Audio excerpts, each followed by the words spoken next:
მე გახლავართ ჩოთა დიღმელაშვილი, Forbes-ის მთავარი რედაქტორი. ეს გახლავართ Forbes-ის პანელი, რომელზეც უნდა ვისაუბროთ ღირებულებების და ბიზნესის თანაკვეთაზე. ძალიან საინტერესო სტუმრები პირიქით მასპინძლებთან. ბიზნესზე როცა საუბრობს, რაღაც არაფერი პერსონალური, მხოლოდ ბიზნეს და რაღაცა მცირსისხლიან საქმიანობად წარმოუდგენიათ. თითქოს არის ერთი ბიზნესი და რაღაცა პროცესები და მეორე მხარეს ეს ღირებულებები, როგორც რაღაც წამახალისებელი კი არა, პირიქით ხელისშემშლელი ფაქტორი და ამიტომ ძალიან მნიშვნელოვანია, რომ ამ ღონისძიების კონტექსტში და ზოგადადაც ბიზნესის და ღირებულებების სინერგიულობაზე ვისაუბროთ და ძალიან ბევრ ადამიანამდე მივიტანოთ რა მნიშვნელობა აქვს ამას. ამას ახლა ბოლოს Forbes-ის სტატიებშიც კი ეტყობა, ანუ ამერიკულ Forbes გულისხმობ მეტი საუბარია კორპორატიულ კულტურაზე. ხო, აქ ჩვენ დიდ კომპანიებსაც რო დავაკვირდეთ, ცდილობენ რომ კორპორატიული კულტურა, ასე ვთქვათ, წინა პლანზე წამოიღონ, მაგრამ თუ კორპორატიული კულტურა უბრალოდ PR აქტივობაა, რავი, იქნება კედელზე სტენსილით მიწერილი ლამაზი ფრაზა, ან ფერადი პუფი დაგდებული რომელიღაც შემოსასვლელში და ამით ამ აურის შექმნა, ხო? სიამდვილეში ეს ღირებულებები, ხო, ბიზნეს ორი DNM-ი აქვს, ხო? ერთი არის პროცესები, KPI-ები, ნიშნულები, რომელსაც უნდა მიაღწიო და მეორე ღირებულებები, ნდობა და ქცევა, რაც და მეორე თუ კარგად გამართული არ არის, პირველი ვერ იქნება. ან შეიძლება პირველი იყოს კარგად გამართული, მაგრამ თუ სინერგია არის 1+1 უდრის 3-ს გამოდის ამ შემთხვევაში, ხო? რატო ახლა? განსაკუთრებით თანამედროვე სამყაროში ძალიან ადვილია როგორც ბიზნეს მოდელის, ისე სტრატეგიის, ისე ტექნოლოგიის რეპლიკაცია ჩვეულებრივად. ChatGPT გააკეთეს, მოვიდა DeepSeek-ი ჩინური და 6 მილიონად დაასწავლეს ChatGPT-ის მონაცემების გამოყენებით, აწყვეს თავიანთ ხელოვნურ ამ ყველაფრის რეპლიკაცია, ხო? მიუხედავად იმისა, რამხელა ხარჯები შეიძლება იყოს ჩადებული ამ ინფრასტრუქტურაში, დღეს შესაძლებელია კონკურენტული უპირატესობა მოდის ადამიანებით. აი ამ ადამიანებით და ადამიანთ, რომელიც ატარებენ ღირებულებებს, ხო? კრიზისულ დროს, აი მაგალითად, არა მხოლოდ კრიზისულ დროს, აი როცა კომპანია იზრდება, ხო, მასშტაბირებას აკეთებს. მასშტაბირებაში ძალიან ეხმარება კომპანიას, თუ ღირებულებები აქვს ამ კომპანიას და ვინ შიგნით მუშაობს, იცის არა მხოლოდ ის თუ რას აკეთებს, არამედ რატომ აკეთებს ამას, ხო? აი ეს რაღაცა დიდი ჩარჩო არის ღირებულებები. სხვათა შორის ახლა იყო კარგი кейსი ამის, როცა რეფორმერი არის თუ გაიგეთ ბათუმში ეგეთი სავარჯიშო დარბაზი, როცა ხო, აი ბოლო გამოვლენა ეგ იყო, ხო? მე კომენტარებს უყურებდი და ძალიან ბევრი კლიენტი შეიძინეს ამით, იმიტომ რომ ოღონ ვიღაცებს დაკარგავდნენ კიდევაც, ეგ ცალმხრივი პროცესი არ არის. მე მგონი მანამდეც დასაკარგი მანამდეც წავიდოდა. იმიტომ მე პირადად ეს ადამიანი გავიცანი დაახლოებით 2 წლით, მაშინ ჯერ კიდე რაღაც ბათუმში რაღაცებს ორგანიზებას ვცდილობდი და თვითონ ინიციატივიანი ადამიანი იყო და მე რაღაც ღონისძიებებს რო ვატარებდი, ყოველთვის ვცდილობდი რომ იქ დამეტოვებინა ბევრი ადამიანი. იმიტომ რომ ხედავდი ხო ამ განწყობას და ამ კომპანიის ღირებულებას და ხო ეს არის თეორიული ნაწილი, ხო, ანუ რა კონკურენტულ უპირატესობას გაძლევს, როცა გაქვს განვითარებული კორპორატიული კულტურა, რატო არ გჭირდება მაგალითად მიკრომენეჯმენტი, ხო? ანუ მიკრომენეჯმენტი არ გჭირდება, როდესაც ეს ღირებულებები გამჯდარი არის თანამშრომელში და თანამშრომელს აქვს ცოდნა მიზნისა, რატო აკეთებს ამას, ანუ მხოლოდ რას აკეთებს არ არის აქ ფაქტორი. და ეს თეორიული ნაწილია, რომელსაც ახლა ყველა აცნობიერებს და ცდილობს ამის გაღვივებას და ჩვენ სახეზე გვაქვს კიდე პრაქტიკული ნაწილი, რომლებსაც ჩემ გვერდზე მსხდომი ადამიანები თავიანთ საქმიანობაში ახორციელებენ. დავით ჩავგულიძე არის ესე იგი ინფორმაციული სისტემების აუდიტის და კონტროლის ასოციაციის ქართული ოფისის ხელმძღვანელი, ვიცე-პრეზიდენტი. და ძალიან საინტერესო მოხსენება აქვს კორპორატიული სოციალური პასუხისგებლობა ხსმენიათ, მაგრამ კორპორატიული ციფრული პასუხისგებლობა არის ახალი და საინტერესო სფერო, რომელიც უბრალოდ CSR-ის მიღმა გადის და გაცილებით მნიშვნელოვანია, ხო? როგორც კომპანიის სიჯანსაღისთვის, ისე ეთიკურობისთვის, როგორ ეპყრობა პირად ინფორმაციას, რომ ეს მონაცემი მთავარი აქტივი გახდა, ხო? ანუ დღეს ამ საუკუნეში არა მხოლოდ ბიზნესისთვის, არამედ საჯარო მმართველობისთვისაც. და ზურავ კაპანაძე ამ დღეების განმავლობაში უკვე კარგად გაიცანით, რომელიც პირდაპირ აკეთებს ღირებულებებზე დაფუძნებულ, ასე ვთქვათ, ხიდს, ხო? Bridge of values. რა ვიცი, პრინციპში ჩემი აზრით ძალიან ისე არის გაყოფილი, ხო? ერთი უფრო ემოციური მდგენელი მეტად და მეორე უფრო ციფრული, კონკრეტული რაღაცები. თქვენის ნებართვით მე რაღაც ცოტა სხვა კუთხიდან შეგახედებთ რა. ძალიან ცოტა ადამიანია, ვისაც აი ისე მიუყვები, რომ ბევრი კითხვის ნიშნები არ მაქვს მის ხედვასთან, მის წყობრად ჩამოყალიბებულ აზრთან და ეგეთი არის ერთი იოვალ ჰარარი.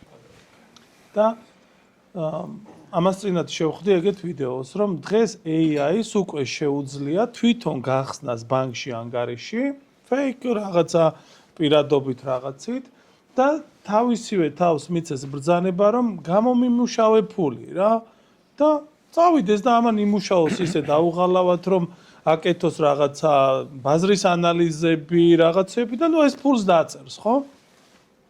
თუ ჩვენ შევხედავთ ამას როგორც კონკურენტს, არის რაღაცა, რომლის ანგარიშზეც არის ბევრად მეტი ფული, ვიდრე ნუ აი ჩვეულებრივი ადამიანის, ხო? მაგრამ თუ ჩვენ ფულს და ბიზნესიდან მიღებულ რაღაცა საბოლოო შედეგს შევხედავთ როგორც გამოყენების ინსტრუმენტს, ანუ ფული გვჭირდება, რაღაც რესურსები გვჭირდება იმისთვის, რომ სიამოვნება მივიღოთ, სამყარო უკეთესი გავხადოთ, რაღაცეები, ხო?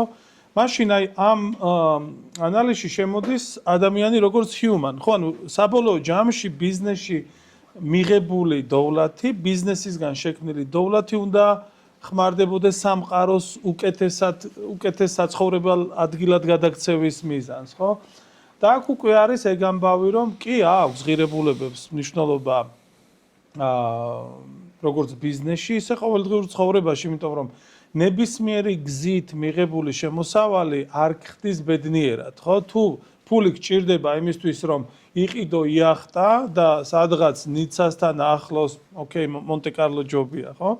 მონტე-კარლოში მიაყენო და ამითი მიიღო ბედნიერება, მაშინ არის რაღაცები, რაც თუ ამას გადალახავ აღარ გხდის ბედნიერად, ხო? ან პირობითად შენ თუ ეს იახტა იყიდე ისე, რომ ნახევარი მსოფლიო გადაიმტერე, მინიმუმ საფრთხეში ხარ, ხო? რომ აი აქ არავინ მიპოვნოს, არავინ მომკლას, არავინ ჩამძიროს რაღაცეები და შესაბამისად წესიერი გზით ნაშოვნ ფულს აქვს ძალიან ესეთი მნიშვნელობა, ხო? აქ ზუსტად ფული ალბათ არის ღირებულების საზომი და ფული შეიძლება გააკეთდეს სპეკულაციით, ან შეიძლება გააკეთდეს ღირებულების შექმნით. აი Forbes-ი რატო არის ხო ესეთი 2017 წლიდან გამოდის და ამ ანტრეპრენიორული სულისკვეთების მეხოთმე, იმიტომ რომ ეს სარედაქციო პოლიტიკა ეგეთია, რომ ღირებულების შემქმნელები, კრეატიული დესტრუქცია, ხო, რაღაც ანგრევ არსებულ ინფრასტრუქტურას, ახალ ინოვაციურ რაღაცას ქმნის. აი ეს ღირებულება და ნუ ზემოდან კიდე მაგას ედება ეთიკური ღირებულების ფენა, რომელსაც კი, ეგ არის, ხო, იმიტომ რომ საბოლოო ჯამში ის აქტივობები, რაც არ ხდის საზოგადოებას იმ კონკრეტულ ქალაქს, სადაც ეს ბიზნესია, იმ ქვეყანას ან გლობალურად სამყაროს უკეთესად, ეს არ არის ის, რამაც შეიძლება დიდი ხანი იცოცხლოს, ხო? ამიტომ ჩვენ, აი ჩვენი გუნდი რაღაცნაირად ამ იდეის ირგვლივ გავერთიანდით, რომ შესაძლებელია ბიზნესის კეთება, ასევე იქცეს იმათ, რომ ერთი კონკრეტული ემიგრანტის გაძლიერებით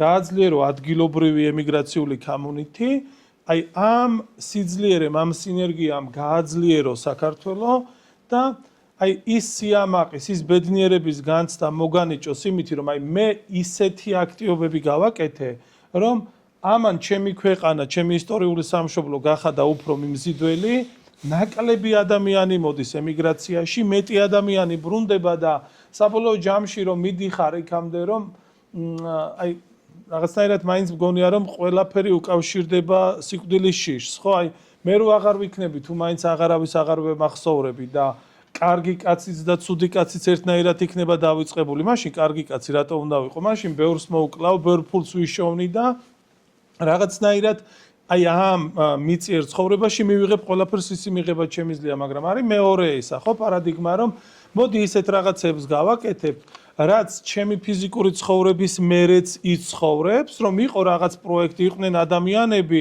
და ისრაელის მაგალითზე, სომხეთის, უკრაინის, რა ვიცი, ბალტიისპირეთის მაგალითზე უამრავი ეგეთი, ვინც დაიჯერა, რომ ჩვენ შეიძლება გქონდეს სახელმწიფო, ჩვენ შეიძლება ჩვენი აქტივობით რაღაც შევცვალოთ, ეს გააკეთეს და ის ადამიანები შევიდნენ ისტორიაში.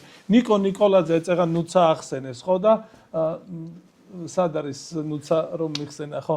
საერთო ნაცნობი აღმოგვაჩნდა გოგონა, რომელიც ატარებს ტურებს საქართველოში, რა. და წელს ჩვენ მქონდა ტური, სხვათა შორის აი ამ პროექტის ნაწილში ქართველი ემიგრანტი ბავშვებისთვის გავაკეთეთ აღმოაჩინე საქართველო, ხო? ერთის მხრივ არის ბიზნესი, ძალიან ჩვეულებრივი ლეგალური ბიზნესი, მაგრამ მეორეს მხრივ ეს არის ხიდები საქართველოსთან, ხო? ჩვენ არ ვიცი, არ გადაგვიღია, არ ვიცი, ყოველ შემთხვევაში მე არ ვიცი გვაქვს თუ არა, მაგრამ აი როგორც იმაში იავნანამ რა ჰქმნა, ცრემლები მოდიოდათ ამ ახალგაზრდებს, რომ დამთავრდა, რომ ვაიმე, რა მაგარი ქვეყანა გქონია, რა მაგარი ქვეყნიდან გქონია, ამითი ვიამაყებ. ანუ ეს ადამიანები გახდნენ საქართველოს ამბასადორები. მაგრამ მეორეს მხრივ ეს არის ძალიან ჩვეულებრივი ტურისტული პროდუქტი. ოღონდ ტურისტული პროდუქტი არის, რომ რუსებს უწელავ ელარჯს, ევლები ირგვლივ და ტურისტული პროდუქტი არის ის, რომ ქართველი ახალგაზრდებისთვის, თინეიჯერებისთვის ქმნი პროდუქტს, რომელიც მათ მეტად ქართველებად ხდის, მათ მშობლებს მეტად უბრუნებს იმ განცდას, რომ აი რაღაცა მე რომ დავაკელი, მე რომ ვერ შევძელი, რომ საქართველოსთვის მეზიარებინა, აი ჩავრთე ისეთ პროექტში და 10 დღის განმავლობაში ეს ადამიანები უფრო ქართველები გახდნენ. აი ჩემი შვილის მაგალითზე გეტყვი, რომ ზამთარში მე უნდა წავიდე ზემო აჭარაში კურორტზე, რა მაგარი ადგილი ყოფილაო, ხო? და ეს პრობლემა რაც ემიგრაციაში არის ძალიან გავრცელებული, რომ ჩვენი შვილები დღითი დღე ნაკლები ქართველები ხდებიან. დღითი დღე იმსხრევა ეს ხიდები მათსა და საქართველოს შორის, ხო? ამიტომ ბიზნეს, რომელსაც შეუძლია თან იყოს profitable, ანუ მოგებაზე გათვლილი, მაგრამ აშენოს მნიშვნელოვანი რაღაცები, ჩემთვის არის აი ინსპირაცია და ესეთი პროექტების ადგილი არა მხოლოდ ჩვენ ვაინიცირებთ, ხო? მზად ვართ, რომ გამახსენდა თქვენ მითხარით ნუცაზე, ხო? ნუცა იყო მაგის ამბავი და ნიკო ნიკოლაძედან გამახსენდა, რომ არის ნიკო ნიკოლაძესნაირი ბიზნესმენი და არის, არ ვიცი, დღევანდელ ქართულ ბიზნესში ბევრია, ვისაც ბიზნესმენი ქვია, ხო? აი ამიტომ ეგ არის ჩვენი მაინდსეტი, საიდანაც გამოვდივართ, რომ ბიზნესის კეთებით შესაძლებელია გამოიმუშაო თანხა, მაგრამ ასევე იყოს შევსებული თავიდან ბოლომდე, რასაც იკიგაის ეძახიან, რომ ეს არის თანის რაზეც დგახარ, შენი ადამიანური ბედნიერება დგას. ანუ იკიგაი ის რაც მოგწონს დააკეთებ, ის რაც 4 ფეხი არის მოაქდა ის რაც არგებს ვიღაცას და კი სამყაროს უკეთესად, ხო. ანუ ეს რაღაც სამი რაღაცა როქს, ხო, ანუ ეფნუს ამ ბოლო დროს ხშირად გავრცელებულია ახლა ცოტა ფილოსოფიური ხო, არის, კი, ცოტა ფილოსოფიური არის ინდექსი. ხო, ანუ ძალიან ბედნიერების ინდექსის ბედნიერების კვლევა საჯარო პოლიტიკის ერთ-ერთი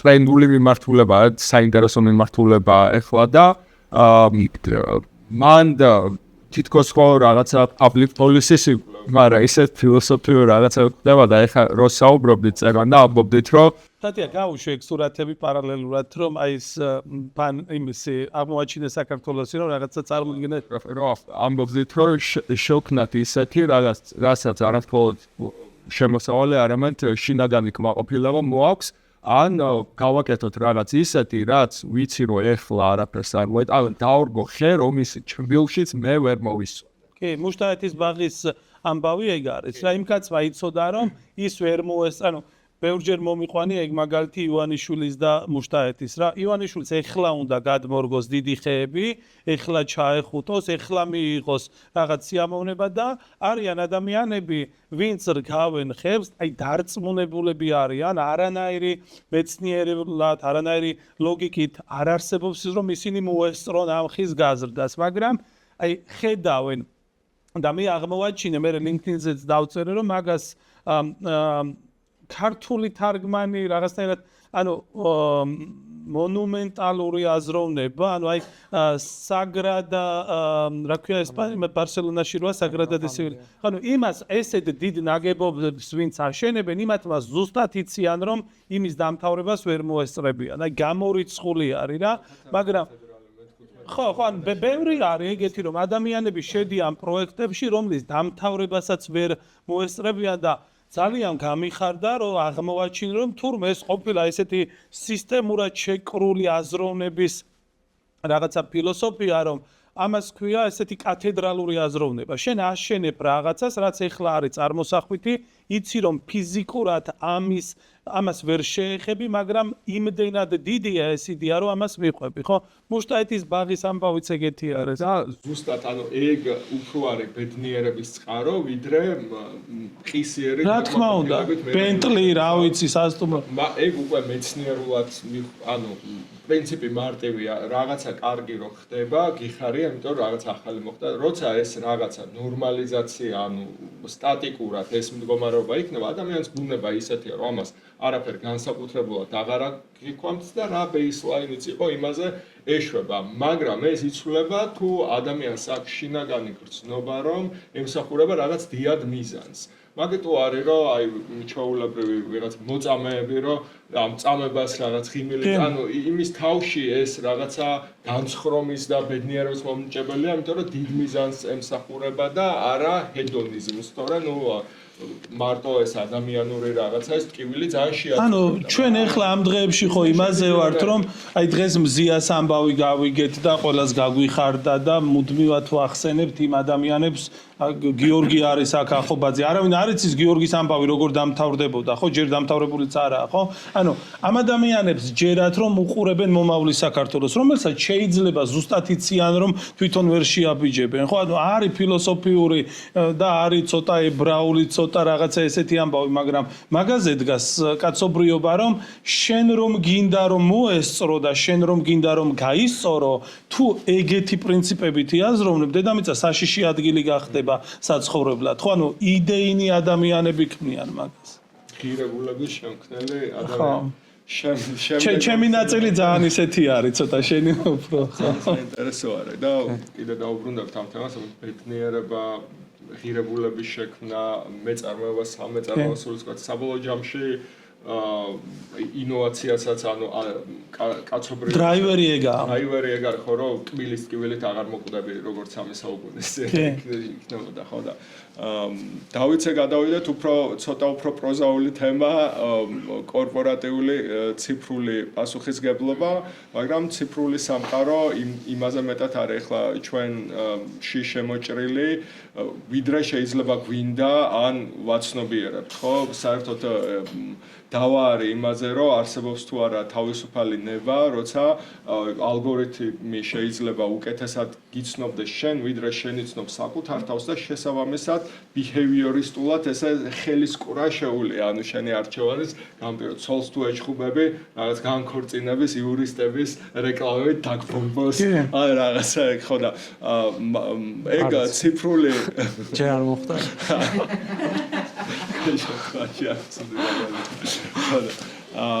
ანუ ეს ციფრული ჰიგიენა ერთის მხრივ და ციფრული პასუხისგებლობა მეორეს მხრივ ძალიან მნიშვნელოვანია.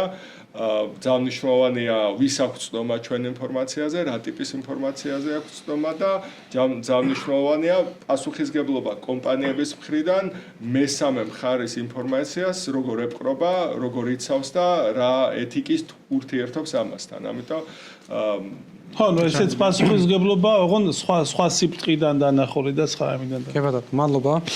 მე ვეცდები, რაზეც შოთამ და ამ შემთხვევაში სურამ ისაუბრა, ის ყველაფერი ვთარგმნო ციფრულ სამყაროში და გავხადო უფრო მეტად გაზომვადი და გაჩვენოთ, რატომ არის ყოველთვის სწორი, რთული და მომგებიანი გზა ერთ და იგივე.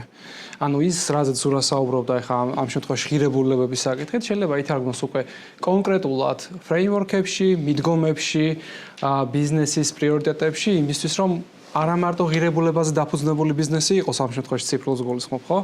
ამავდროულად ვაჩვენოთ, რომ ეს უფრო მომგებიანია ბიზნესისთვის და რატომ არის მომგებიანი, ამასაც გაჩვენებთ. რაზეც იყო საუბარი, ხო?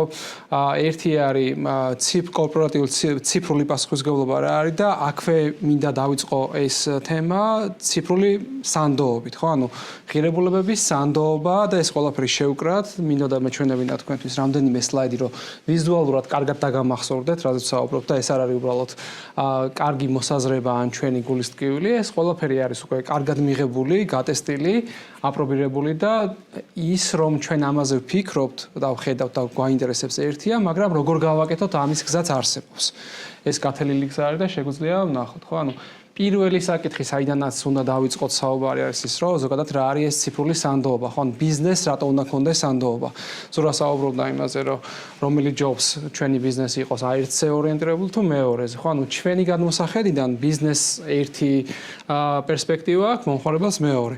ბიზნესისთვის მნიშვნელოვანია ქონდეს დღევანდელ გარემოში ტექნოლოგიები, იმიტომ რომ ტექნოლოგიების გარეშე აღარ გაქვს უკვე უპირატესობა და ვეღარ გადარჩები, მომავლის ბიზნესი არ შეიძლება იყოს მანუალური, და ხა ვიცით მოსაზრებები ხო რომ ეს პლამბერს და ესე ელექტრიკოსები და ხელოსნები გადარჩებიან AI ეპოქაში ხო არსებობს ეგეთი მოსაზრებაც.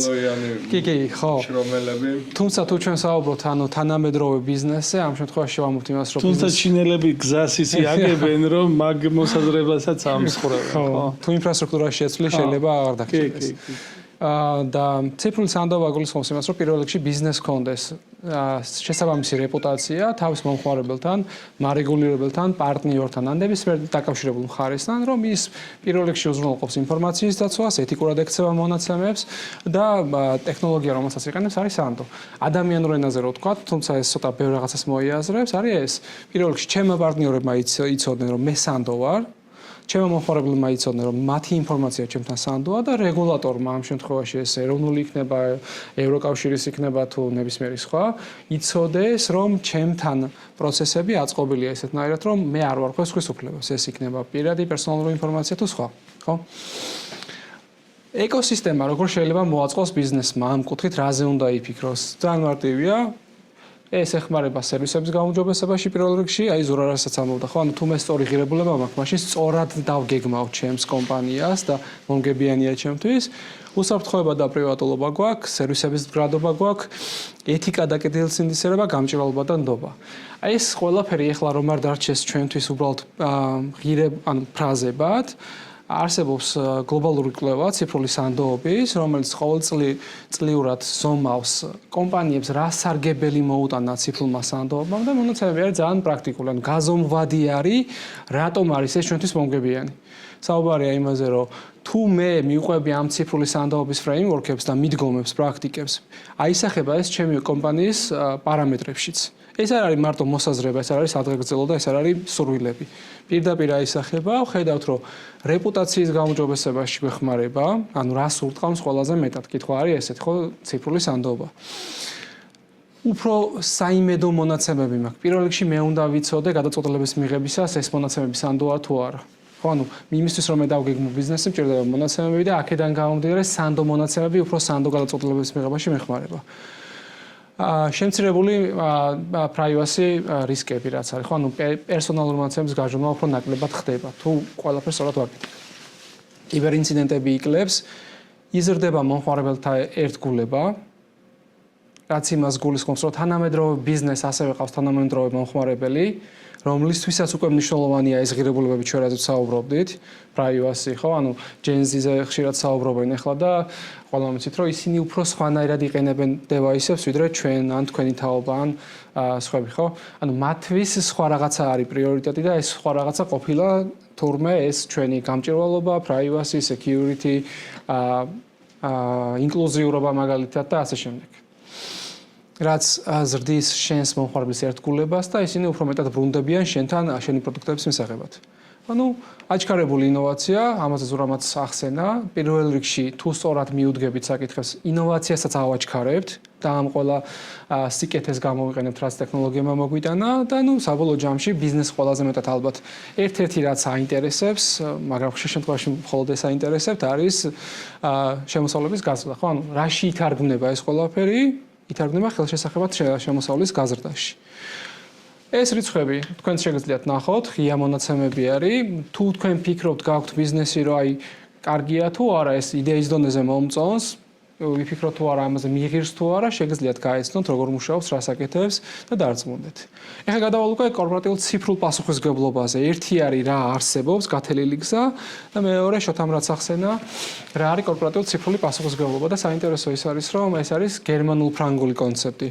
იმიტომ რომ აქამდე თუ გქონდა ჩვენ მაგალითად CSR რაც ბევრმა იცოდა და ბევრი ამას იყენებდა რომ თავისი ბრენდის პრომოუშენი გაეკეთებია როგორც მიმართულება გერმანულ-ფრანგული კონცეფცია რომელიც გულისხმობს იმას რომ შენ არა მარტო გიწევს სოციალური პასუხისმგებლობის აღება საქმიანობისას არამედ უკვე მონაცემების მიღებისას და დამუშავებისას და შენი ციფრული სერვისების განვითარებისას აქვე გეკისრება ერთი დამატებით პასუხისმგებლობა, რომელიც მსგავსია CSR-ის, ოღონდ გულისხმობს იმას, რომ შენ თუ იყენებ მონაცემებს და აგროვებ, უნდა დაამუშავო პასუხისმგებლიანად, ხო, ეთიკურად დაამუშავო. AI ალგორითმებზე იყო ხო წეგან საუბარი და ხშირ შემთხვევაში ბიზნესებს არ ესმით AI ალგორითმი რას როგორ აკეთებს. ეს ვიცით რომ მივაყენეთ, აი ხო შეიძლება ანგარიში გავუხსენით. თვითონაც არ ასმეთ თუ მანქანური სწავლება თვითონ პროგრამისტმაც არ იცის რა საკეთებს ის. კი, ეგ რისკები არის, მაგრამ აი ბიზნესი როცა იწყებს უკვე AI-ის გამოყენებას, უკვე ჩვენ მინიმუმ გჭირდება ის რომ პასუხისმგებლიანად დაამუშავოს მონაცემები, ღირსების შეულახავად, პირად ცხოვრებაში ჩარევის გარეშე და ასე შემდეგ, ხო? ხო, იმიტომ რომ რა გავლენა შეიძლება იქონიოს ამან, აი ეგ უნდა გაიაზროს, ხო? მე რომ აი ხო საბოლოო ჯამში ძალიან პრიმიტიული რაღაცა ეს დადის რომ მე რომ თამბაქოს ვეწევი და დავაგდე მინდორში. ამან რა შეიძლება გამოიწვიოს? თითქოს შენ ხო რაღაცა ვიღაცის მოკულა, ვიღაცის ცხოვრების დანგრევა არ გინდოდა, მაგრამ უპასუხისმგებლო საქციელი ეს ჯაჭვი როგორ გრძელდება, ხო? ანუ იგივე პრინციპია აქ. რაღაცა ვერ დაიცავი კარგად, წაიღეს და ბევრი ადამიანის ცხოვრება შეიძლება დაანგრიოს აი ამ ინფორმაციაზე წვდომა, ხო? ზუსტად და აქ მნიშვნელოვანი პარამეტრი რაც არის, აი სიგარეტის მაგალითზე ახსენეთ, ხო? ანუ ავსტრალიაში ეროვნულ პარკებში სიგარეტის გადაგდებაზე თუ სწორად 7 წელია ციხე პირდაპირ, ანუ სისხლის სამართლის დანაშაულია, ხო? ჩვენთან შეიძლება არ იყოს, იმიტომ რომ კონტექსტი არ არის. და აი აქ ეხა ეს რო ვთარგმნოთ რა იგულისხმება სოციალურ ციფრულ პასუხისმგებლობაში არის ესეთი, რომ დღეს რეგულაციები ვერ ეწევა ტექნოლოგიურ განვითარებას და აბა რა ვქნათ, ხო, ანუ ამერიკას სჭირდება დაურეგულირებელი ბაზარი იმის რომ სწრაფად განვითარდეს და საფრანგეთმა რაც გააკეთა და ეს სახელმწიფოს მიერ გატარებული პოლისი არის, ესე რომ ვთქვათ, გულისხმობს იმას, რომ კაი გასაგებია, რომ ჩვენ დღეს გვაქვს საბაზისო რეგულაციები, მაგრამ მოდი ღირებულებებზე შევთანხმდეთ. და აი აქ ფინანსებს AfD-ს ილონ მასკი, რომ ევროკავშირის ეს რეგულაციები არ მისდევდეს უკან მაგათეი. ხო, ეს ცოტა განსხვავებული საკითხია, თუმცა ისიც არის, რომ ინტერესებულები არიან ევროკავშირის დაშლაში ეს კრიპტო ტექნოპრო. ხო, მაგ თემაზე ვერ გეკამათებით ხა. მე დაუბრუნდები ისე ამასთან მნიშვნელოვანი რა არის ზურამ დაიწყო ეგეთი რაღაცის, რომ ჩვენ თანხმდებით, ჩვენ ვართ ერთ ეკოსისტემაში, ერთი რაღაცის ნაწილი ვართ, შეიძლება ყველაფერი არ გვესმოდეს, არ ვიცოდეთ როგორ ვაკეთებთ, მაგრამ თანხმდებით ღირებულებაზე. და ღირებულებებზე ფოკუსირებული არის ეს მიდგომა ზუსტად. ანუ ჩვენ ვიცით, რომ არ ვიცით ტექნოლოგია როგორ იქნება, მაგრამ ვიცით ღირებულებები როგორ უნდა გქონდეს, როცა რაღაცას ვაკეთებთ. ეს არის ძალიან მნიშვნელოვანი. და ეხლა ეს ყველაფერი როგორ თარგმნოთ, როგორ შევკრათ წრე, ესე რომ ვთქვათ, ხო? ანუ იწყებ იმით, რომ შენ გაქვს კორპორატიული ციფრული პასუხისმგებლობა, რაც გეხმარება იმაში, რომ აი ამ შენი ღირებულებებიდან გამომდინარე მიიღო ეს ციფრული ნდობა შენი მოკავშირეებისგან, პარტნიორებისგან, მომხმარებლებისგან, რეგულატორებისგან, რაც საბოლოო ჯამში მე უკვე გეხმარება იმაში, რომ მომხმარებელი შეინარჩუნო. ანუ თითიც დავიწყეთ, სწორი რაღაცის კეთება, სწორი ღირებულებების მიღება, თურმე გვეხმარება საბოლოო ჯამში იმ ბიზნესის სწორ განვითარებაში. და აი ერთი შეკრული წრი არის, სადაც ამ ყველაფერს მივყვავართ. ორი სიტყვით მე დიდხანს აღარ გავაგზელებ მესმის რატოც ამ ხალხსაც უნდა დავხსნათ. კი, მაგრამ ძალიან მნიშვნელოვანია თქვენი თავიც დაინახოთ ამ ყველაფერში, იმიტომ რომ გასაგებია შეიძლება ბიზნესი არ მქონდეს, რაღაცას არ ვაკეთებდე, არ ვაწარმოებდე, მაგრამ მე რატომ უნდა მომინდეს პასუხისგებლიან ბიზნესთან ურთიერთობა, ეს არის მნიშვნელოვანი. ანუ მომხმარებლის პერსპექტივაც არის, რომ ერთია მიწოდება ბიზნესის მხარე და მეორე თქვენ მომხმარებლები როგორ ირჩევთ ღირებულებების მქონე ბიზნესს. და ამ შემთხვევაში, რადგან ციფრულ პროდუქტებს ვეხებით, ეხლა თარგმნი რას ნიშნავს ეს ყველაფერი. ეგ არის პირველ რიგში თქვენ უნდა გქონდეთ ინფორმაცია იმაზე, რომ ვინ არის პასუხისმგებლიანი ბიზნესი, ხო, ამ შემთხვევაში. და რას ნიშნავს ეს, რომ თქვენ დონეზე რომ დავიყვანოთ, ან თქვენ შეგიძლიათ თუ არა მონაცემების კონტროლი. იცით თუ არა ის რა ინფორმაციას მიიღებს თქვენგან. აი ზურა მახსენა, ხო, წერა. შეიძლება ჩემგან ისეთი ინფორმაცია მიაქვს, რომელიც მე არ მინდა რომ მიქონდეს და მე ისიც უნდა ვიცოდე მაშინ მაძლევს თუ არა საშუალებას გავაკონტროლო რა მეაქვს. მაგალითად, იგივენაირად თუ აღმოჩნდება რომ ჩემი მონაცემები გაიტანეს ჰაკერებმა, ძალიან უხეშად რო ვთქვა, კომპანიიდან. მეტყვიან თუ არა ამას. მაგალითად, საქართველოში ამის ვალდებულება არ აქვთ კომპანიებს. ხშირად ყოფილა შემთხვევა, რომელიც არც გახმაურებულა, დამალულა ან გახმაურებულა, ხო? ანუ თუმცა ის რომ პირადად შენ არავინ გეტყვის, რომ შენი მონაცემები გავიდა, ეს მოცემული პრაქტიკა არის, იმიტომ რომ ღირებულება არ არის ის, რომ მომხმარებელი ითხოვს ჩემგან ამას. ანუ ეს თქვენ ზეა დამოკიდებული მოითხოვოთ. ანუ აღსრულების მექანიზმების საკითხიც არის. დაგაჯარიმებენ 2000 ლარით პირობითად ვამბობ, რაც მეღერს. GDPR-ში revenue-ზე მიღმულია. ხო, ანუ მიუხედავად იმისა, რომ არსებობს რეგულაცია, აქ საუბარი ამაზე მე პრაქტიკა ვახსენე, ხო? რეგულაცია არსებობს, მაგრამ ჩემთვის უფრო მომგებიანია არ თქმა. აი ამიტომ არის ღირებულება მნიშვნელოვანი, მე მომხმარებელი მენდობოდეს და მე ვენდობოდე მომხმარებელს და არა რეგულაცია. არ თქმის შემთხვევაში რა არის? ჯარიმა, მაგრამ პარკინგის ჯარიმასავით ხო, არის რა. ბიზნესისთვის შეიძლება შეიძლება ვიღაც შემთხვევაში ლიცენზიის ჩამორთმევა იყოს და არა უბრალოდ ჯარიმა, ხო? თუმცა privacy-ს გამო არ არის. ხო, აი ეგ არის მნიშვნელოვანი. რაღაც საკითხებზე შეიძლება ლიცენზიაზე იყოს მიბული, მაგრამ მეორე შემთხვევაში, ხო, ხშირ შემთხვევაში ჩემი პრაქტიკიდან გამომდინარე, ბიზნესებს ურჩევნათ დამალონ, თუ ჯარიმა იქნება გადაიხდიან, ვიდრე ეხა ეს თქვან რა მოხდა. ხო, მთავარი რაც არ უნდა დაგვაუწყდეს საქართველოს კონტექსტში, იმიტომ რომ ბევრჯერ თქვა აქაც, ჩემთვის მნიშვნელოვანია კონკრეტულად როგორც პროფესიონალისტვის ამ სფეროში ერთი რაღაც გავითვალისწინოთ, რომ ის რაც ტკივა ევროკავშირს, საფრანგეთს და გერმანიას შეიძლება ჩვენ არ ვტკიოდეს და პირიქით, ხო? საქართველოში გეოპოლიტიკიდან გამომდინარე, ყველაზე მნიშვნელოვან საფრთხეს წარმოადგენს ჩვენი ჩრდილოელი მეგობარი რუსეთის სახელმწიფო, რომელიც აქტიურად უტევს საქართველოს კრიტიკულ ინფრასტრუქტურას, რაც ღიად ცნობილი არის, ამაზე მოიპოვება ინფორმაცია. და შეგიძლიათ თქვენც ბევრი ნახოთ, მათ შორის ამერიკული რეპორტები, მათ შორის ჩვენი სახელმწიფო რეპორტებიც, წლების მანძილზე გამოიცემოდა ესენი. თითქოს უცხინარ პროექტებში ტაქსი მინდა გამოვიძახო და Yandex-ის ბაზა რას ინახავს და რამდენად საფრთხილოა და საფრთხის შემცველი. კი ბატონო, და ანუ თქვენ თუ გაქვთ ბიზნესი, ხო, შეიძლება თქვენ არ იყოთ პირდაპირ სამიზნე, ხა ვიღაც ესე ვთქვა დაინტერესებული ჯგუფის გუშინ ქონდა ამას დისკუსია, ხო, ვინ არის აქტორები, მაგრამ მეორეს მხრივ თქვენ შეიძლება იყენებდეთ აი როგორც Yandex იყენებდეთ ერთი ესი რაც არის აძინესი, ხო, რომელიც საკმაოდ გავრცელებულია. ბევრ სხვადასხვა Bittrex-ი არის მაგალითად პლატფორმა CRM-ის და ასე შემდეგ, რომელიც აი საკმაოდ იაფია, მარტივია, ბევრმა იცის, ბევრს აქვს და ბევრი სპეციალისტია ბაზარზე. და ამას იყენებ, ხო? ჩემთვის როგორც მომხმარებლისთვის ამ შემთხვევაში მნიშვნელოვანია მე ვიცოდე, რომ ჩემი საყვარელი ბრენდი არ იყენებს რუსულ სოფტებს, იმიტომ რომ იქ რაღაც რისკები არის. ეს არის ის, რომ შეიძლება გავიდეს ინფორმაცია, გააჩერონ, ეროვნულ უსაფრთხოებას საფრთხე შეეუქმნას და ასე შემდეგ და ასე შემდეგ. ციფრული ხელმისაწვდომობა ახალგაზრდებისთვის ალბათ ძალიან მნიშვნელოვანია. ნიშნავს იმას, რომ ადაპტირებული პროდუქტები გქონდეს შესაძლებლობების მქონე ადამიანებისთვის. მნიშვნელოვანია ასევე AI-ზე ვისაუბრეთ და ერთი აი დღეს რაც მინდა მე თქვენ რომ დაიმახსოვროთ არის აი შემდეგი რაც მოდის უკვე რამდენიმე სლაიდი.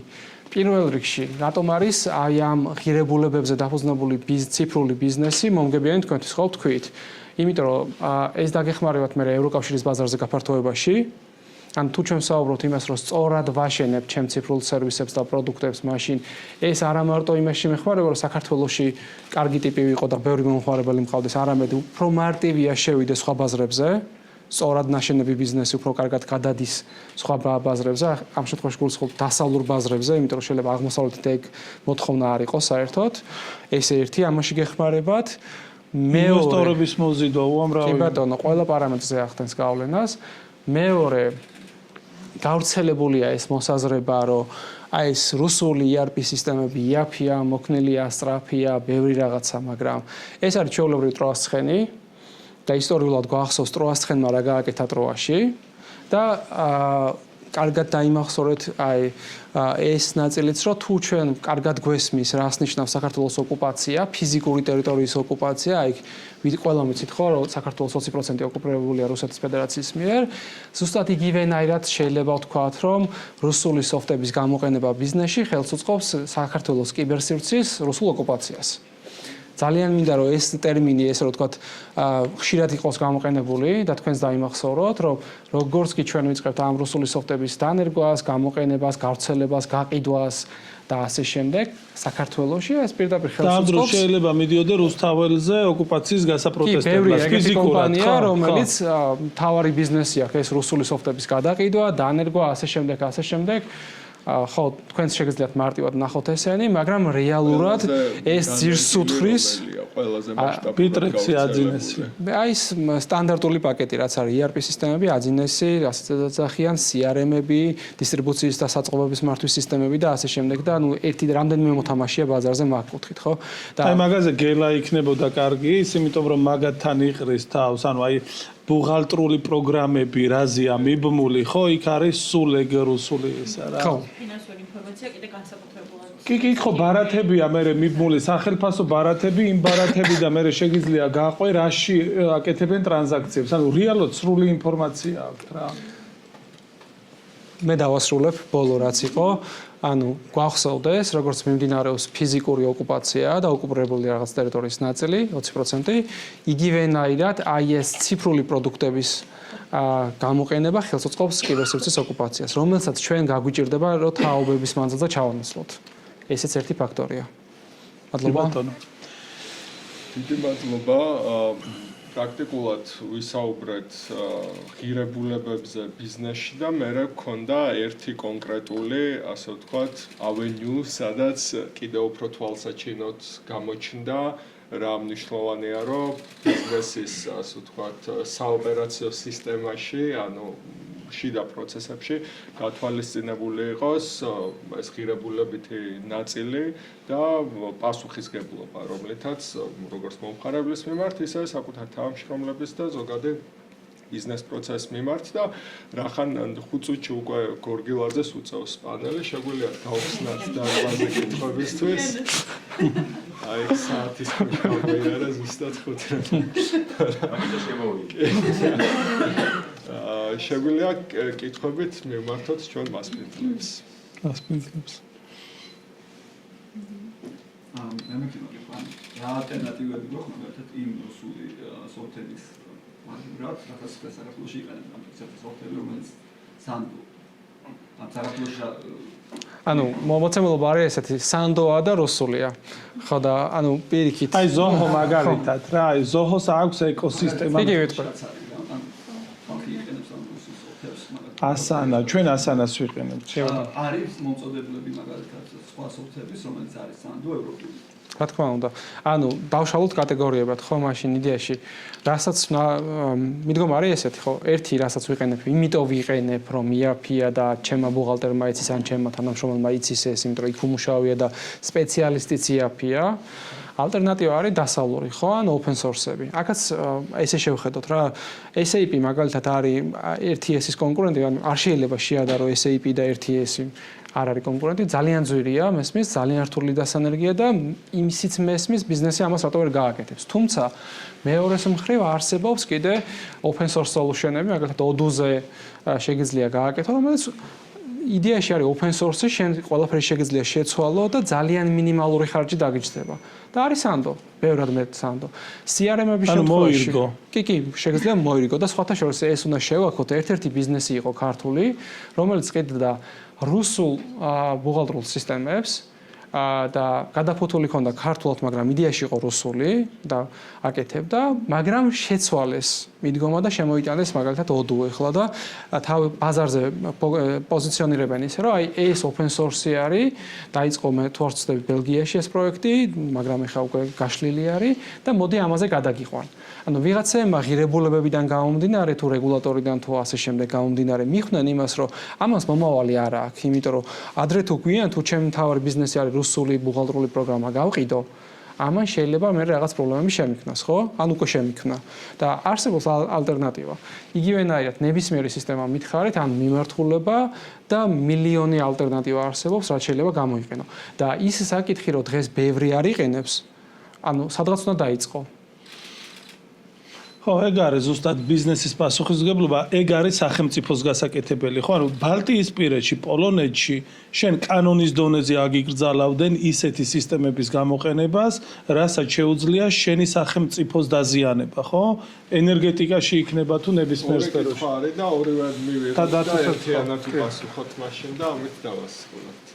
მადლობა. ის რაც თქვენ ძალიან დეტალურად ახსენეთ ახლა, ამის შესახებ ვინმე თუ ლაპარაკობს საქართველოში, ვინმე თუ უხსნის ბიზნესებს იმ საფრთხეებს, რომელზეც თქვენ ახლა ისაუბრეთ, კიბერსაფრთხეებს, კიბეროკუპაციის საფრთხეებს, სახელმწიფო ან თუნდაც ბიზნესები, ან ბიზნეს ასოციაციები ვინმეს თუ აქვს, თუნდაც ინიციატივა აღებული საქართველოს, რომ ამ საფრთხეების შესახებ ესაუბროს ბიზნესებს, რომლებიც ზუსტად პირველი მომხმარებლები არიან ამ სარისკო და სახიფათო სოფტვერის. Forbes-ი გამოვიდა რომ Forbes-ი საუბრობს. მე ჩემი პერსპექტივიდან ვიტყვი მაშინ, იმიტომ რომ ამ საკითხზე თუ გაინტერესებთ თქვენ შარშან ჩავატარეთ ევროკავშირის დაკვეთით მასშტაბური კვლევა საჯარო სექტორში რა არის რუსული სოფტების პენეტრაცია. კვლევა საკმაოდ მოცულობითია, 100 რაღაცა გვერდი არის. გავაანალიზეთ ყველა საჯარო შესყიდვა, ღია ოღონდ არასაიდუმლო, გასაგები მიზეზების გამო, სადაც ჩვენ ვნახეთ რა სოფტებს იყენებენ და აი აქედან გამომდინარეა ეს პრეზენტაციაც მომზადებული. ანუ ეს არის ფაქტებზე დაფუძნებული, რაც ვსაუბრობთ, შემიძლია გაგიზიაროთ ეს კვლევაც.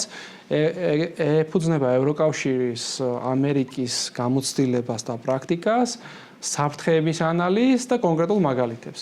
რაც შეეხება ეს ანგარიშიც თუნდაც ევროკავშირის პროექტიდან გამომდინარე განხილული იყო კი სხვადასხვა ჯგუფებში, მათ შორის სახელმწიფო უწყებებთან, შესაბამის მარეგულირებელთან, ასე შემდეგ და საკმაოდ პოზიტიურად მიიღო ეს ყველა, იმიტომ რომ მიუხედავად კონტექსტისა, ეხლა არაპოპულარულ რაღაცას ვიტყვი, ხო, იდეაში დღეს ცოტას მოისმენთ ეგეც, მიუხედავად იმისა, რომ დღეს კურსი ფაქტიურად არის რუსეთისკენ, მიუხედავად ამისა, ეს მაინც საფრთხედ არის აღქმული და ამას მოყვა შესაბამისი რეაგირება. რაც მე ძალიან მიხარია და მინდა ესეც გაგიზიაროთ, ხო? ანუ ხედავთ ამ საფრთხეს, ვიცით რა არის, მაგრამ მეორეს მხრივ პრობლემა ერთ-ერთი ის არის, რომ ბიზნესი, რომელიც მხოლოდ ამაზე ფუნქციონირებს, ეს უნდა მოკლა ან რაღაცნაირად მეტადონის პროგრამას ვეძახით ხოლმე, ხო? ანუ გადაიყვანო სხვაგან, რომ ნელ-ნელა და მე არ ვიცი ვინ მოახერხებს, საიდან შეიძლება მოუარო იმ ბიზნესს, რომელიც ამაზე მუშაობს. გინდა ეს სახელმწიფოს მხრიდან იყოს, გინდა სხვა ბიზნესებიდან, არის შეთავაზება რა შეიძლება იყოს, მაგრამ პრობლემა არის. თუმცა დისკუსია ყოფილა ხშირად და რაღაცები გაკეთებულა. და თქვენ გქონდათ ერთი კითხვა და ეს იყოს ბოლო კითხვა, მაშინ მე პრეზენტაციისთვის მართლა ძალიან საინტერესო იყო პირველ რიგში, მაგრამ ერთი ამ ვერ გავიგე, როგორც ჩვეულებრივი მოკვდავი, ანუ მომხმარებელი, რომელიც არის იმ კომპანიის მომხმარებელი, მე როგორ უნდა ვიცოდე, რომ ეს იყენებს რუსულს თუ ევროპულს, ანუ რას გვირჩევთ ამ ხედვით, რა ვირჩიოთ მე ეს ყველას. ძალიან კარგი, ხო, ანუ მაგაზე მე უპასუხებ მაშინ, საკმაოდ ბევრი გვიფიქრია, ანუ შოთაც ესე გავიცანი, რომ რაღაც შოთა გვინდა რომ რუსულ სოფტებზე კამპანია გავაკეთოთ, ხო, რომ ხალხო პირველ რიგში ეს გაიაზრეთ და რატო, ხო, ანუ შეგხვედრიათ ალბათ კამპანია, რომ ნუიყიდე რუსულ წიწიბურას. წიწიბურა ერთხელ შევჭამე, დამთავრდა. და ეს უფრო გრძელვადიანი და დამალული საფრთხე არის, რომელიც ჩათვალოთ, რომ თქვენი პერსონალური ინფორმაცია როცა გადის ის დამთავრდა და თქვენ როდის დაიბადეთ, სად დაიბადეთ, ასე შემდეგ, ის აღარ იცვლება. ერთხელ მორჩა და სისხლის ჯგუფი, რავი, ყველაფერი. ერთხელ დაიკარგა და საკმარისია. მანდ უფრო დიდი საფრთხე არის მაგალითად თუ ისე მოხდა რომ აი რაღაცა მაგალითად დისტრიბუციის სექტორი 80% იყენებს ამ სოფტს. იმ ერთი სოფტის გაჩერება ნიშნავს საქართველოში რაღაც დისტრიბუციის გაჩერებას. ეგ არის საფრთხე. დღეს არ გაჩერებულა, იმიტომ რომ არ მჭირდება, მაგრამ თუ ხვალ არ მომეწონები, გაგაჩერებთ ძალიან სექტორს და ამას დავარქმევთ ტექნიკურ ხარვეს. ეს ძალიან რთულია ეხლა ტექნიკურად ვინმე მე იყოს განზრახი იყო არ იყო სახელმწიფო ხوارთან უფრო რთული სექტორები ენერგეტიკა რა ვიცი ეგეც არის ნავიგაცია კრიტიკული ინფრასტრუქტურიდან მე როგორ გავიგო ბევრი მიფიქრია ჩვენ გქონდა რაღაც ესეთი მოსაზრება რამდენიმე ადამიანს ვინც ამ საკითხზე იმუშავია რომ მოდი გავაკეთოთ რაღაც ან ინდექსი ან გავაკეთოთ მაგალითად რეესტრი ბიზნესების რომლებიც ღიად იტყვიან რომ ჩვენ კაი ტიპები ვართ, ძალიან პირდაპირ ვთქვა და არ ვიყენებთ რუსულ სოფტებს. ან მე გეკითხები, იყენებ თუ არ და პასუხობ, ხო? ანუ კონდეს ერთი ვიცოდეთ, რომ რაღაცა ან ინდექსი არის, ბეიჯი არის, რომელსაც ანიჭებ ხოლმე იმ ბიზნესს, რომელიც არ იყენებს. ვიცი, კი და ან მაგალითად ხელმომწერი არის რაღაცა რეესტრის. თუმცა სიმართლე გითხრათ, ხო, ანუ საკმაოდ რთულია ტექნიკურად მე ამ ყველაფრის აღსრულება. და ჩვენზე რაც დადის, ანუ ეს უნდა წამოვიდეს მომხმარებლიდან. ეს თუ იქნება, ნახეთ რატო დაიმეფა ეს ყველაფერი სოციალურ ციფრულ პასუხისმგებლობაზე. დღეს ამას ვერ ვაკეთებთ.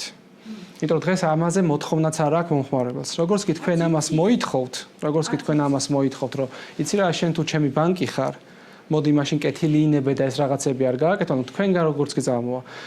იმათი სურვილია რომ თქვენ შეგინარჩუნონ. აი ხო მიხდით საიდან დავიწყეთ და სად მოვედით. ეს ყველაფერი არის ერთი წრე.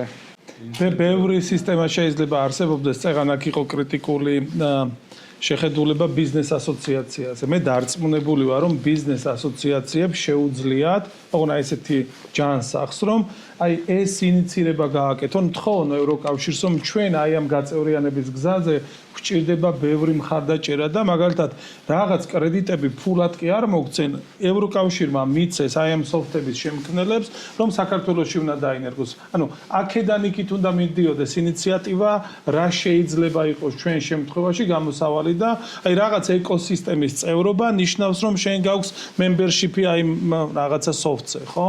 მაგრამ აქ ყველას არ იღებენ, ანუ აქ იღებენ ღია გამჭვირვალე ბიზნესებს. სტარტაპ ეკოსისტემის განვითარებაზე საუბრობთ რამდენი წელია, ხო? და ეს სტარტაპები არის ყველა გაბნეული. ანუ მე რაც მინდა მივდივარ, pitching-ს ვაკეთებ და მე დაფინანსებას ვიღებ. საუბრობთ რაზე, ხო? ანუ CRM არის უმარტივესი სისტემა. ეს არ არის ხა SAP-ის შემცვლელი სისტემა, რომელსაც მართლა ვერ დაწერ. სულ რო აიღო ჩვენი რესურსი, რაც გვაქვს ინჟინერიაში. ხო, ანუ ჩვენ საუბრობთ იმაზე, რომ მარტივი რაღაცეები, რომელიც მარტივად გაციფრულებადია და გაკეთებადია, იგივე open source-ი გამოიყენეთ, მილიონი ვარიანტი არსებობს. მოდი მე იმას კი არ დავაფინანსებ, რომ რაღაცა Mars-ზე რაღაც გავაკეთო, რომელიც მართლა ვიცი, რომ უბრალოდ ინტერესის გამო ვაფინანსებ. აი პრობლემა გვიდგას, ვერ ვანაცვლებთ რუსულ სოფტებს, რომელზეც ბევრი ბიზნესი უკვე შეჯდა და ფიზიკურად მართლა ძალიან რთულია გადანერგვა და ეს ციფრული ტრანსფორმაციის მეორეჯერ გაკეთება, ძვირიც არის. მოდი გავაკეთოთ ისე, რომ სტარტაპებს მიცეთ მოტივაცია, ამას ქვია სექტორული მიდგომა, როდესაც ჩვენ ეკოსისტემას აკეთებ ისეთნაირად, აი ერთი ღირებულება გვაქვს, აი ყველაფერი დადის ღირებულებაზე, ბევრჯერ გავიმეორე დღეს. ღირებულება არის ჩვენი ის, რომ ეროვნული უსაფრთხოება, რაღაც ქართული საქმის კეთება, სადღეგრძელო რო არ იყოს, ხო, ანუ ქართული სტარტაპები გვინდა, ქართულ პროდუქტებს აკეთებდნენ და ქართველები იყიდულობდნენ პირველ რიგში. სანამ სხვა ბაზარზე წავლენ. აი ეს არის ერთ-ერთი ვარიანტი.